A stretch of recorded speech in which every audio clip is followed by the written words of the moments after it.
Hello, welcome to Mental Health. This is fan edition number 4, and I'm here with Jesse Huminski. Yeah, that's right. Well, close enough to Close enough. I butcher everyone's name on this, and you are no different.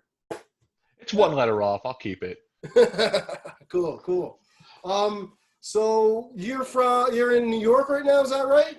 So I'm originally from New York. I live in Washington now. Oh, okay. Yeah. All right. Pacific Northwest, completely other side of the country. Yeah. That's cool, I guess. It's dope. Yeah, Yeah. I love Washington. There's a lot of awesome black metal out here, down in Olympia and Portland, Agalox down from Portland. So there's a lot of good bands around here. A lot of good music when coronavirus isn't a thing. Yeah, that's true. I should be going to BC in October. Nice. I'm opening for Jason Rez on some shows. Oh, dope. So that's going to be cool. Actually, I interviewed Jason Rez on this in person. It was a lot of fun. He ripped me up a bunch, and we had some good jokes, a good banter. You know? Maybe if the Canadian government will allow me over the border and coronavirus isn't a thing by then, I'll try and get over. They won't I let think me we're anywhere good. near it, I think we're good at the bar. We don't need any. Yeah. I don't blame you. I don't blame you. I don't want to be here either. Yeah, the land of the free. Yeah. Let's keep it at that. Yeah, that's enough politics for this show. I was talking to you, and you said you like Metallica. Was Metallica like your entry level metal band for you? I would say Metallica and Korn. Yeah, I know new metal was a big thing back in the early 2000s, but I love Korn, new metal. When that was how I got into it too, like Korn. yeah, Korn, Static X. Those were the types of bands that I listened to initially. But my father got me an iPad when I was an iPod when I was 14 years old, and it had Metallica, it had Black Sabbath, it had Led Zeppelin on it. It came preloaded with all of that stuff. And funny enough, the first Metallica song I ever heard was "Hero of the Day." And nobody likes Load and Reload. That's the conversation I've always had with people. And The I only love. songs that I think are decent are the Unforgiven songs, but everything else is just like I can't even That's remember usually what they are. You know? that's usually the case that I hear. But I love Load and Reload, man. And Hero of the Day, King Nothing. Those were the first songs that I ever heard. And then I was on the bus going to school one day, and some kid heard me listening to Load, and he's like, what the hell are you doing? Why are you listening to Load? Check out Ride the Lightning. And then I listened to Ride the Lightning, and it was like it's history from that point. Yeah, when they were thrash metal before they were whatever they turned into. It's my favorite album by them. I love Kill 'Em All. I love Master of Puppets and Injustice, but Ride the Lightning's, in my opinion, their best of the original four. Yeah. You see, anyone has watched other episodes, you might know that I'm a huge Megadeth fan, and yeah. So in my opinion, the only good thing about Metallica is that they are that entry level point, so that you can Mhm. actually go into other bands that are cool. Oh, definitely. From there, it was, Iron Maiden, Judas Priest. I started getting into power metal when I was like 16 or 17. And now it just seems like it's been different variations of black metal at this point. Yeah, it's amazing how it's like that downward spiral almost into the extreme metals, you know. Like, Absolutely. and even then, um, like one of my favorite parts of that downward spiral is when you get to like later death, and then you realize there's older death, and then black metal after that, you know, and it's pretty awesome. Like, It, yeah, because it was fun. it's the ultimate like fuck you to the mainstream, you know, and Absolutely. that's always fun, you know. And That, that was me. That was me in my 20s, was, saying fuck you to the mainstream. I'm a little older now. I think that I've hit the point where I'm, not really too outwardly anarchistic, I guess would be the best way to put it. But yeah, no, I love all types of metal. I still love power metal, Sonata Arctica, Power Quest, and shit like that. But they'll always have a special place there. But I don't really actively seek that sort of music anymore. You should check out the band Lords of the Trident. They are it's cheesy power metal, but it's like gourmet cheesy power metal. I said that when I interviewed them. That was pretty cool. But Lords of the Trident. I'll check that out. yeah. Just go into Metal Health, and you can see my interview, and so you don't have to write it down and stuff. Awesome. But yeah. So we talked about this a small bit because you said you liked Blind Guardian, and then I was going to ask you a question about Demons and Wizards. Well, we kind of already talked about before we press record. But yeah, what do you think of the combination of Blind Guardian and Iced Earth with the Demons and Wizards? Oh, it's absolutely stellar, man. I mean, like I mentioned to you earlier, I saw them when they came through Seattle last year, and I had been waiting 16 years to see them.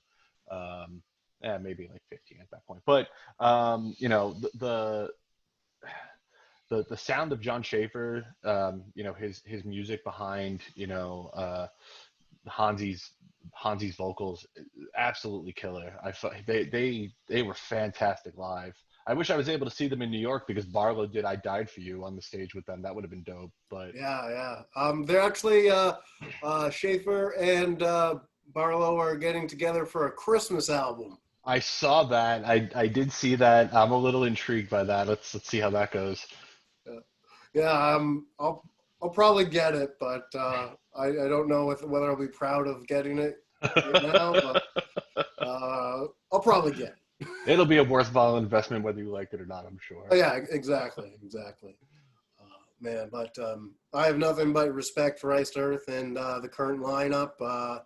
It's pretty awesome. I've said it before. Stu he's up here, way up here.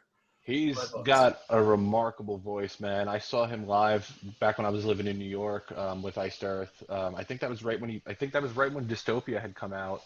Awesome. It had to have been like 2011 or 12. I've seen them with Into Eternity.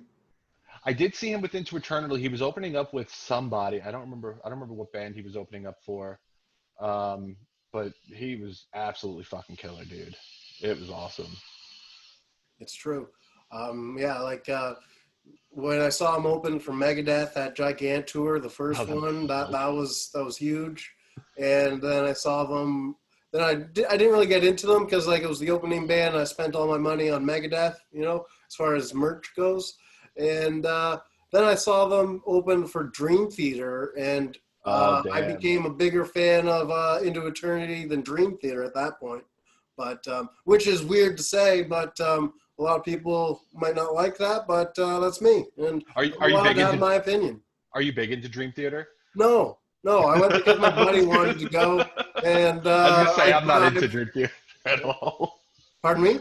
I'm not into Dream Theater at all, so I was gonna say it's just the vocals, really. I know everyone's super talented. Me too, man. And the vocalist fucked up his vocals when he got food poisoning. But like either way, yeah, you have to respect them. But totally. Yeah, I prefer Into Eternity for myself. But, yeah, I would agree with that. I've seen Dream Theater open up for, I think it was Iron Maiden back in like 2010, and I like kind of fell asleep. Like, I mean, they're a good band, but it's just not something I'm into. That sounds like me when I went to Mansfield, Massachusetts in 2004 for Ozfest. I sat down the whole time for Judas Priest because I knew I was gonna need that energy for Sabbath with Ozzy. So. Oh yeah, that must have been awesome. Oh, that was dude. There's so many bands I still listen to from that run of Ozfest. Between Devil Driver to seeing Lamb of God just before Ashes of the Wing came out. Superjoint Ritual was there. Black Label Society. So many good ones. Man. Yeah. The list goes on and on. Like God Forbid, a lot of cool bands. It was a good time. I was never able to hit up an Ozfest. I've hit up Mayhem a couple years, but that seemed to be like Rob Zombie playing every single Mayhem Fest from 2008 to 2012. I from those types of festivals, I loved Lamb of God. Lamb of God was absolutely killer. I'm kind of pissed off with Lamb of God, you know? Like, it's one thing you don't want Chris in the band, that's fine, but don't have a self-titled album after the guy that made the band what it is. Right. That's out of spite, and I can't respect that. But if you like it, great. I haven't really listened to the album just because of that. You know, the Kind of a album's dick probably move. great, but it just pisses me off a bit. I'm always rooting for the guy that gets kicked out of bands. You know, I don't know why. Couldn't tell you. Couldn't tell you. Yeah. But seriously, like that, no one was listening to Lamb of God back then because the guitars were out of this world. Right. You know, Right. it was all Chris. Like Chris Adler made that band what it is, and then that happened. So it's kind of a piss off. I haven't really listened to them too much since, since maybe, I guess, 2011, 2012. I haven't really been following them. I didn't even know that had happened, to be honest with you. But, to have that happen, that's kind of fucked up. Yeah. Kind of fucked up. I have the Hourglass box set, so that's like Burn the Priest to Wrath. Oh, shit. So, yeah. I used to have that Burn the Priest album when I was like 14 years old, and my mother found it, and she's like, "What the fuck is this?" When really the music isn't as bad as a lot of the black metal or anything, you know. It's just because It was just the name. Burn the Priest. It was just the name. My mother is a hardcore Catholic. I was raised Catholic, so she was Had to rebel somehow, right? She was not pleased when she found that one. Well, maybe it should have been called Burn the Pedophile, and then we'd see what happened. Well, I mean, it's essentially the same thing at this point. Yeah, that's why I said it. But yeah, I going to Mayhem, I saw a lot of cool bands. I loved seeing 3 Inches of Blood. They were one of my favorite bands of Mayhem. God, who else was there? I was so drunk, I don't even remember. I never really drank. There was only one show that I drank a lot at because I saw all the bands before. But like usually I'd like to go in sober so I can like really remember everything. But that was before I really got into drugs, and now it's all flashes of memory for me now. There's like a giant hole right here. You really shouldn't snort corrosive chemicals. We'll put it that way. Sounds like a good suggestion to people. I used to drink a whole hell of a lot back when I was living in New York. So there's a lot of bits and pieces where I totally get what you mean. Where it's like you're just blacked out. You can't remember anything. Yeah. Do you know what the weird thing about that is? Alcohol. Most of the stuff that happens to your body can't really be reversed that well. You know. Like your liver, once it's really bad, it's really bad. And opiates, everything will heal up. Cocaine, everything will heal up. But meth is the exact same as alcohol as far as that goes. Like once something's fucked, it's fucked. Damn, I did not know that. Well, yeah, you learn stuff when you get into recovery. I'm glad you were able to do that, man. How long have you been clean, if you don't mind me asking? COVID isn't a good thing. I can imagine. Yeah, because the only time I used to isolate was when I was getting high, and then when you can't work and you're stuck in the same place, and it's amazing how with addicts a lot of the time when they're doing really badly, like. They might relapse just because they already think that they're not worth anything. And then when they're doing really, really well, they also think I don't deserve this, and then they'll relapse. So it is what it is. I'm not going to tell you my exact date because my parents might watch this. That's fine. That's fine. Hopefully, throughout this, you're able to maintain that. I know I can only imagine it's super difficult. Before COVID, I relapsed on March 30th. And before that, I had basically 11 months. You could get to that point again. Yeah, I will, and I'll surpass it. It's just the thing is, you have to put recovery first, and otherwise you'll lose everything else. They say, and I haven't really done that because I've always been working on comedy and doing all kinds of other things too. So yeah, I really got to step up my game and put my recovery first. But yeah, I shouldn't say but. I should just say that. Yeah. You'll get there, man. I know a couple people who have worked their way towards, towards recovery. It, from what I can tell, it's not an easy thing, but I'm It's not certain always you'll be able linear. to We'll get put there. it that way. Exactly. That's the best way to put it. Yeah. But Totally. let's talk about the band that which is why I'm talking to you right now. Woods of Woods. Ypres. I could talk about them all day, man. What do you We want don't to have all day. We've got about know? like 7 minutes or so. All right. They're actually the reason I left New York. It's their music hit me at a point where it was the lowest point of my life. Like I said, I was drinking a lot. I was miserable. I was actively depressed. Um, and for some reason, David's David's words found me, and I was able to pull myself out of that.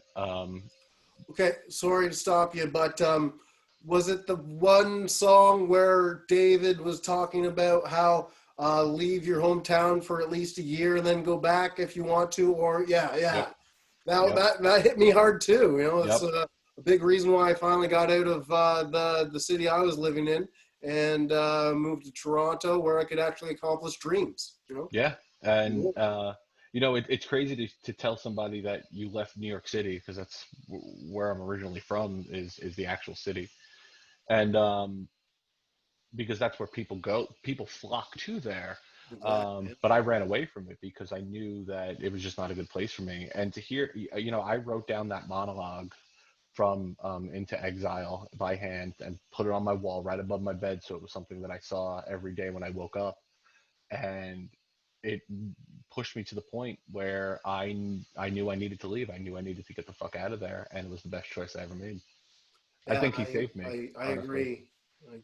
It would kill me more than I already tried to kill myself to stay in the exact same town I was born in Hmm. and die at the same hospital I was born in Yep.